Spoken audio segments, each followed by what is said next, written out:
Olá, tudo bem? Seja bem-vindo a mais um vídeo para discutirmos um pouquinho sobre alguns suplementos que podem ser interessantes para o processo de detoxificação hepática. No primeiro vídeo, nós falamos sobre a importância da N-acetilcisteína e da espirulina. E nesse vídeo, nós vamos comentar sobre algumas das vitaminas e minerais que são importantes para esse funcionamento hepático, dando enfoque aí para o processo de detoxificação. Mas antes eu queria rapidamente relembrar com vocês sobre esse processo de detoxificação que acontecem dentro do fígado em duas etapas. Então, nós temos uma substância, um xenobiótico, né, que é lipossolúvel. Esse xenobiótico vai passar pela fase 1 de detoxificação, gerando um composto mais hidrossolúvel, porém que também é mais hiperreativo. E aí, por conta disso, eu vou gerar mais espécies reativas de oxigênio, radicais livres, podendo gerar mais estresse oxidativo para a célula. Então, depois de passar por esse processo 1, é super importante eu fazer a fase 2 de detoxificação, que é justamente o processo de conjugação deste xenobiótico, que já está mais hidrossolúvel, para que depois que eu conjugo ele, eu consiga fazer a fase 3 de detox, que é a eliminação, seja via renal, seja via fezes. Tá? Então, eu preciso, tanto nesse processo de fase 1, quanto para esse controle de estresse oxidativo para esse intermediário, quanto para o processo de fase 2, inúmeros micronutrientes que podem, de forma direta ou indireta, influenciar nesse processo. E aqui nessa lâmina do Instituto Brasileiro de Nutrição Funcional, a gente tem vários deles aqui especificados. A gente não vai falar de todos eles, porque a gente não terá tempo para isso, mas aqui eu escolhi alguns para a gente fazer rápidos comentários sobre o papel desses nutrientes, pensando em metabolismo hepático. Começando então com algumas vitaminas. Das vitaminas, quero começar comentando com vocês sobre a riboflavina, né? Ou então chamada de vitamina B2. Ela é uma vitamina hidrossolúvel que tem um papel central como cofator redox no metabolismo de geração de energia.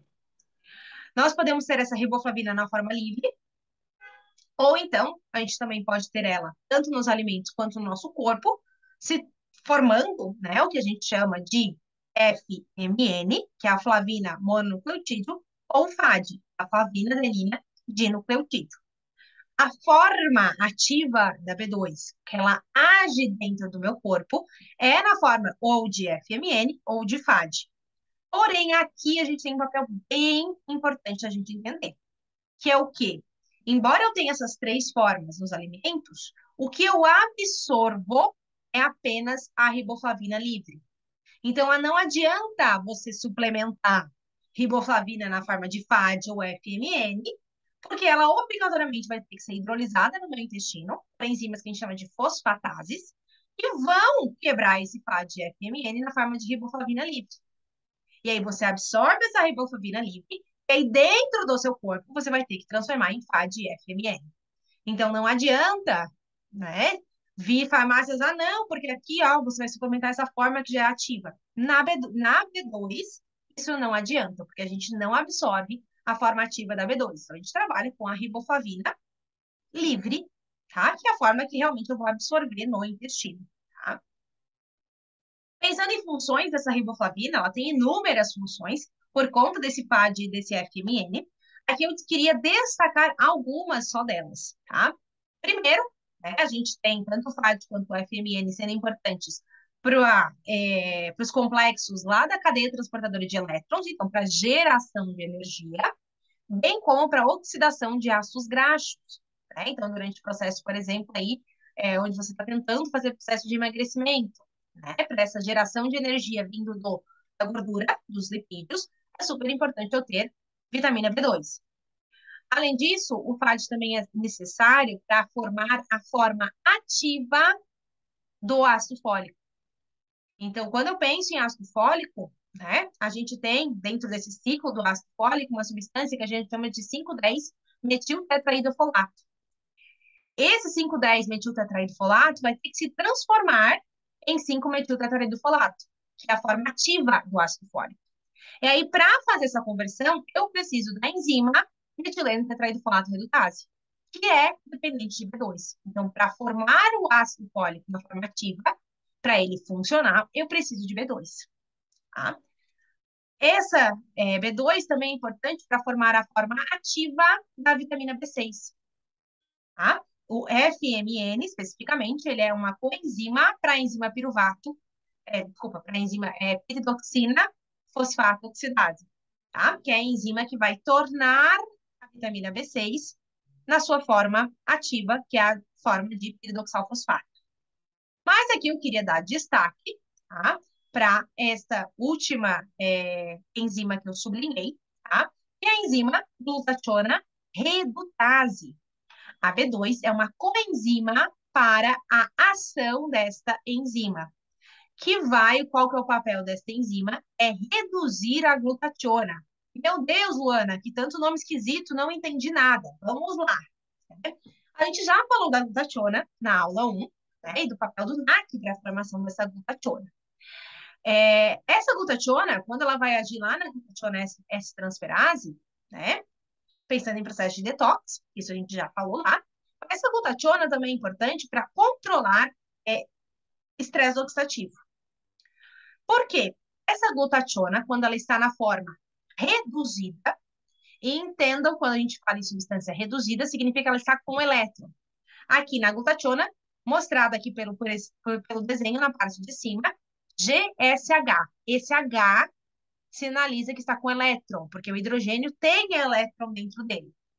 Tá? Então, duas glutationas reduzidas, elas vão ser utilizadas pela enzima glutationa peroxidase, que é dependente de selênio, que nós vamos falar daqui a pouco, para neutralizar uma substância chamada de peróxido de hidrogênio, H2O2. Eu neutralizo essa substância em água, usando o elétron que veio dessa glutationa. Porém, quando eu uso o elétron que veio dessa glutationa, eu torno essa glutationa oxidada, que é a GSSG, desculpa. Né? GSSG está sem o H, então ela está oxidada, sem o elétron. Só que o que acontece? Se eu parar aqui, eu não faço de novo o ciclo, e aí eu vou ter problema para o corpo. Então, eu preciso voltar, reduzir essa glutationa. Então, eu preciso voltar a adicionar elétron nessa glutationa. E aí, quem faz isso é uma enzima chamada de glutationa redutase. Aqui no slide representado como GR. E essa glutationa redutase vai depender de B2 para funcionar. Então, quando eu penso em controle de estresse oxidativo gerado durante aquele processo de detoxificação, ou gerado em qualquer outra situação, se eu não estiver pensando em fígado, tá? Eu preciso tanto de selênio, quanto de B2, quanto de glutationa. E aí, pensando em glutationa, eu preciso de cisteína, né?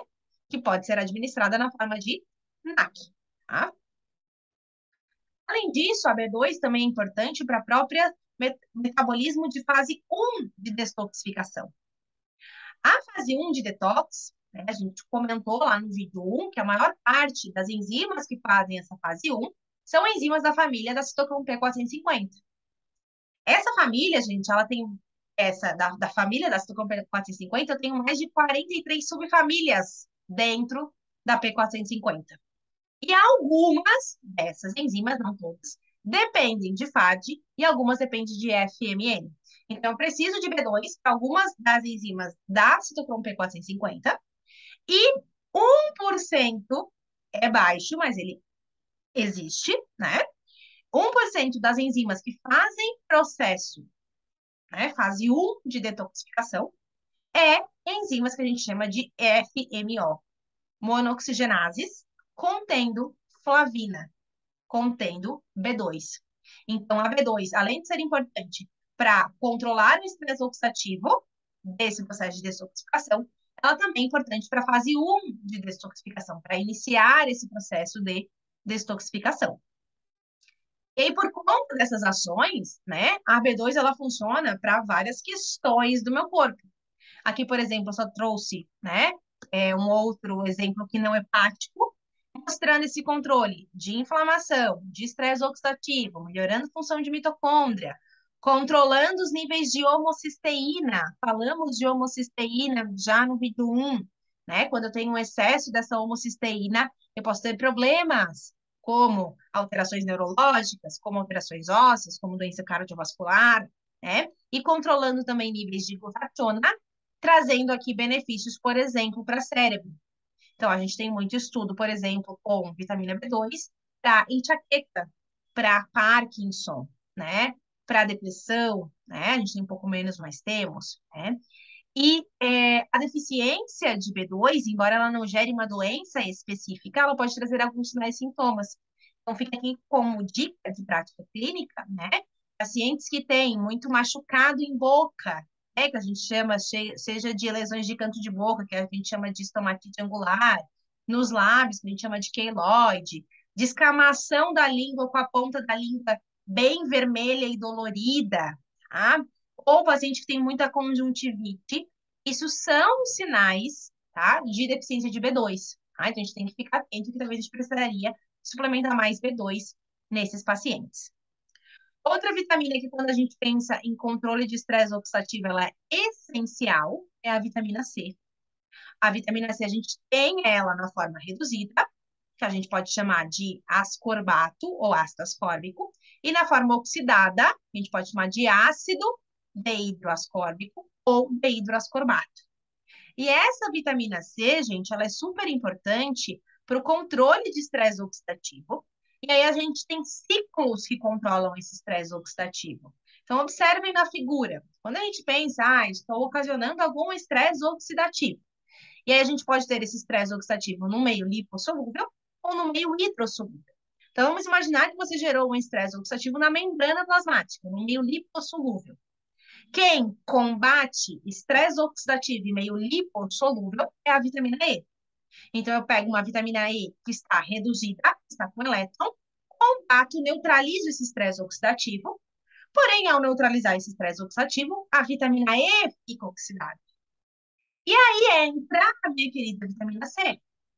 A vitamina C, ela vai quando ela está reduzida, ela doa o seu elétron para a vitamina E, para que a vitamina E volte a se tornar reduzida. Só que aí a vitamina C, ao doar o seu elétron para a vitamina E, ela fica oxidada. E aí eu preciso de alguma outra substância para, novamente, reduzir a vitamina C. E aí várias outras substâncias podem reduzir essa vitamina C, incluindo, olha quem? A glutationa, de novo. Né? Então, as coisas elas começam a se interligar quando a gente começa a pensar bioquimicamente falando. Tá? Mas a vitamina C, as funções dela vão muito além, né, de capacidade antioxidante. Né? Eu tenho sim essa ação antioxidante, dela vai ser importante, né, tanto para fígado, para cérebro e para várias outras situações do meu corpo. Modula o sistema imunológico, melhora a síntese de colágeno, né? Isso vai ser importante tanto para a pele quanto para questões ósseas, né? Melhora a absorção de ferro, melhora a doença cardiovascular, entre outras questões, né? Então, a vitamina C, ela tem muita função no nosso corpo, que vai muito além do sistema imunológico, que é o que normalmente todo mundo pensa com essa vitamina C, né? E aí, pensando em fígado especificamente, né, a gente já tem estudos mostrando que os indivíduos que ingerem mais vitamina C, que aqui nesse estudo foi o quê? Pelo menos 91,4 miligramas a cada 1.000 quilocalorias de vitamina C, eles têm menos doença hepática gordurosa não alcoólica e menos esteatohepatite não alcoólica. Então, associada a essa ingestão, quanto maior a ingestão, menos problema de fígado os pacientes tendem a ter. E em animais, a vitamina C suplementada, ela ajuda a diminuir lesão hepática e esteatose hepática, né? Embora a gente consiga a vitamina C facilmente em alimentos, em algumas situações eu preciso pensar nessa suplementação de vitamina C. Por quê? Porque o estresse oxidativo está muito aumentado nesse paciente. Né? Então, eu preciso de doses em alguns momentos mais elevadas dessa vitamina C. Né? E aí, é doses usuais que a gente costuma, que eu pelo menos costumo utilizar, né? São doses aí de 200 miligramas a 500 miligramas de vitamina C, já tenta dar bons resultados, tá? Dos minerais, eu queria dar destaque aqui a alguns deles, e para poder dar esse destaque, eu preciso falar aqui de algumas enzimas, tá? Quando a gente pensa em estresse oxidativo, em espécies reativas de oxigênio, a gente sempre nos vem em mente a mitocôndria, o principal local onde eu tenho essa produção de espécies reativas de oxigênio. Por quê? Porque o oxigênio, quando a gente respira, ele vai entrar justamente no complexo 4 da cadeia transportadora de elétrons. Esse oxigênio entra, eu vou doar elétrons para esse oxigênio, eu transformo esse oxigênio em água. Isso é um processo fisiológico e super importante para a produção de energia. Porém, esse oxigênio ele pode, sem querer, entrar no complexo 1 ou no complexo 3 da cadeia transportadora de elétrons. E aí, quando ele entra no complexo 1 e no complexo 3, eu não consigo transformar esse oxigênio em água. E aí, o que acontece é que eu transformo esse oxigênio em uma espécie reativa de oxigênio, que eu acabei de sublinhar para vocês em vermelho, né? É, que essa espécie reativa de oxigênio ela vai ser extremamente maléfica se estiver em quantidades aumentadas, tá? Essa espécie reativa de oxigênio, eu vou precisar metabolizar ela. E quem que é a primeira enzima que vai fazer essa metabolização dessa espécie reativa de oxigênio? Uma enzima chamada D-superóxido dismutase. E aí, se essa substância está na parte de dentro dessa mitocôndria, vai agir a superóxido dismutase mitocondrial. Superóxido dismutase mitocondrial, anota, ela é dependente de manganês. Agora, se essa espécie reativa de oxigênio foi para fora da mitocôndria e caiu no citoplasma, quem vai agir é a superóxido dismutase citoplasmática. E a superóxido dismutase citoplasmática é dependente de cobre e de zinco, tá? Então, para a sódio funcionar, eu preciso ou de manganês, se estiver dentro da mitocôndria, ou de cobre e zinco, se estiver no citoplasma. E aí, quando a sódio age, eu vou formar peróxido de hidrogênio. Então, eu pego uma espécie reativa de oxigênio muito horrorosa e formo uma outra que também não é muito boa, mas já é um pouquinho menos pior, vamos dizer assim. Só que eu vou precisar metabolizar esse peróxido de hidrogênio também. E aí, esse peróxido de hidrogênio tem algumas opções de metabolização. Posso metabolizar, por exemplo, pela catalase, que é dependente de ferro. Posso metabolizar pela tireoredoxina redutase, né? E posso metabolizar também pela glutationa peroxidase. Glutationa peroxidase, dependente de selênio, né? Então, aqui, quando a gente pensa nessa metabolização dessas espécies reativas de oxigênio, eu preciso várias vitaminas e minerais, né? Aqui em especial nessas que eu citei, né? Em minerais, né? Para o funcionamento adequado e a metabolização adequada dessas espécies ativas de oxigênio, para eu não ter excesso de espécies ativas de oxigênio e conseguir equilibrar esse estresse oxidativo. E aí, desses minerais, eu queria citar alguns detalhes de cada um deles, começando com alguns detalhes de zinco e cobre, né? Entre zinco e cobre, né, a tendência dos pacientes é normalmente ter excesso de cobre e deficiência de zinco. Então, eu sempre preciso pensar numa relação de zinco e cobre, tá? Essa relação varia de 15 para 1, 20 para 1.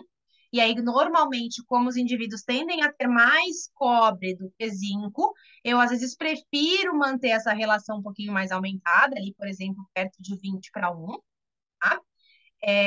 Esse zinco, ele funciona para mais de 300 reações enzimáticas, então ele funciona para muita coisa no meu corpo, né? Mas eu tenho a função clássica dele como antioxidante, por conta da ação na superóxido dismutase, não só isso, mas principalmente, né? Mas também age como anti-inflamatório, tá?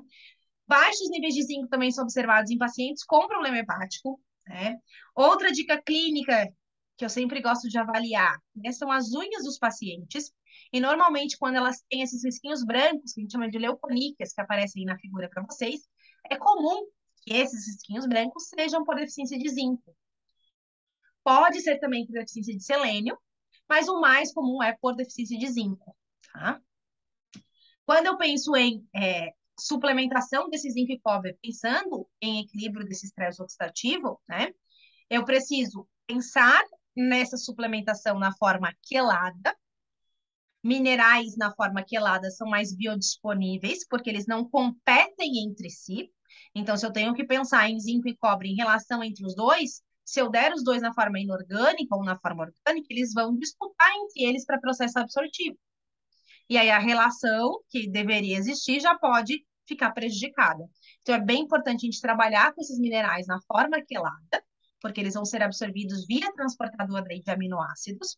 Preciso pensar nessa relação de zinco e cobre, de 15 para 1, normalmente eu vou 20 para 1, porque a tendência é ter um pouco mais de cobre do que de zinco nos pacientes, né? E aqui eu faço um cuidado bem específico, gente, é com altas doses. Eu vejo alguns profissionais querendo dar doses muito elevadas de zinco. O zinco é importante, então eu vou dar a dose bem alta. Só que o que que a pessoa não percebe? Que quando a gente tem um antioxidante, se você dá dose muito alta dele, ele pode se tornar pró-oxidante. Então, muito cuidado com as dosagens exageradas. Então, dosagens menores tendem a ser mais seguras e tendem a ter menos risco de efeito colateral do que se você dá doses muito altas, tá? Então, de maneira geral, o que eu prefiro trabalhar, tá? Com doses de zinco, variando de 10 a no máximo 20 miligramas, exceto raras exceções. Nossa, está com uma deficiência muito grande de zinco, talvez você precise em doses maiores. Se não 10, 12 miligramas, já está uma quantidade maravilhosa de maneira geral para a maior parte dos pacientes. E aí a gente vai trabalhar com a relação com o cobre. Ali, se eu for, por exemplo, dar 10 miligramas, vou trabalhar ali com 0,5 miligramas de cobre, né? Ou se eu vou trabalhar com, sei lá, 20 miligramas de zinco, vou trabalhar com no máximo 1 miligrama de cobre, tá? Com uma dose, então, um pouco mais baixa de cobre. De manganês, vale a pena a gente citar, né, alguns comentários deles também, a começar que ele tem baixa biodisponibilidade, né, então a gente tem que pensar em ajuste de dosagens, né, mas aqui doses baixas já tendem a ter um bom resultado, eu já comento para vocês qual que é, tá? De novo, quando a gente pensa em absorção, a gente pensa na forma quelada, minerais sempre quelado vai absorver melhor, tá? E esse manganês, além da ação importante antioxidante, que a gente já comentou, na superoxidase mitocondrial, ele vai ser importante para a questão óssea. Ele é interessante também para a questão de pele, para manter estrutura de colágeno, né? Então, para processo de envelhecimento é legal. Ele é importante para o ciclo da ureia, né? Então, pacientes que ingerem muita proteína e aí vão ter que fazer mais esse ciclo da ureia, você ter um aporte suficiente de manganês é importante. E também é importante para a síntese de ácidos graxos e de glutamina, tá? Então, ele tem aí algumas funções nesse meu organismo. E quando a gente pensa em dosagens de manganês, a gente não precisa de doses altas, tá? Então, doses aí variando de 1,5, no máximo 2 miligramas, eu já tenho bons resultados de prática clínica. Normalmente, a gente não precisa dar dosagens muito maiores do que isso. E o nosso selênio é outro queridinho pensando em ação antioxidante, né? Esse selênio, ele é importante para o que a gente chama de selenoproteínas, que são proteínas que dependem de selênio. A gente já tem 25 genes que codificam essas proteínas dependentes de selênio. Esses a gente só tem diagnosticado 11 da função. Então, tem algumas que a gente ainda nem sabe qual é a função no corpo. Se a gente for pensar em algumas questões nutricionais, são muito mais novas do que, às vezes, algumas questões, né, fisiológicas, de, né, questão médica, né? Então, tem coisas que a gente ainda nem sabe o real função dentro do nosso corpo. Mas algumas já estão bem diagnosticadas, como, por exemplo, a glutationa peroxidase, que é super importante, né, para o controle de estresse oxidativo e que é dependente de selênio. Aqui, pensando em absorção de selênio, esse selênio a gente tem forma, de novo, inorgânica e orgânicas, né? E, de novo, as formas orgânicas comparadas às inorgânicas são sempre a melhor forma de absorção, né? De melhorar a biodisponibilidade, tá? E aqui, no selênio, a gente já tem estudos mostrando que a forma que é melhor absorvida é na forma de seleno-metionina, tá? Desse selênio ligado ao aminoácido metionina. E aqui só, a gente já mostrou, então não vou entrar de novo né, em detalhes, mas a gente já mostrou desse selênio sendo importante para essa enzima chamada deglutationa peroxidase, né? Ou seja, quando a gente pensa em fígado, em processo de detoxificação, é muito importante controlar o estresse oxidativo, porque durante esse processo de detox a gente vai gerar mais espécies ativas de oxigênio, e para isso eu preciso de ajustes de vários micronutrientes, né? Embora existam vários outros que também direta ou indiretamente podem ser importantes, eu quis citar aqui para vocês nesse vídeo o papel da vitamina B2 e da vitamina C e dos minerais zinco, cobre, manganês e selênio. E como a gente viu, eles acabam interagindo, sejam de forma mais direta ou indireta um com o outro. Então, eu preciso pensar sempre em formas associativas de micronutrientes e nunca em trabalharem com nutrientes de forma isolada, tá? Eles vão ter ação aí, né, além de antioxidante, de outras ações, então, né, vitaminas, minerais, em doses baixas, eles vão ser interessantes para o funcionamento de órgãos como um todo, né? Então, a gente tem aí várias funções para o meu organismo. E, de novo, muito cuidado com dosagens altas, tá? Porque antioxidante em dose alta vai ser pró-oxidante. Então, se eu pudesse dar uma dica para vocês, sempre opte, quando a gente pensa nesses antioxidantes, em valores mais para baixo do que valores mais para alto, né? Acabo de lembrar que eu só esqueci de citar valores do selênio, né? Quando a gente pensa em suplementação de selênio, né? Também não queremos doses muito elevadas. E aqui no selênio a gente trabalha com dosagens de microgramas, né? Então a dosagem é mais baixa ainda, né? Então desde doses aí de 100, de 50 a 150 microgramas já é mais do que suficiente, tá? Se eu suplemento, eu prefiro ficar ainda de 50 no máximo 100 microgramas, eu acho que já dá um resultado bem interessante, tá? Espero ter trazido um pouco de conhecimento para vocês. Agradeço ao convite da Flor de Íris, né, para gravar esse vídeo e até uma próxima.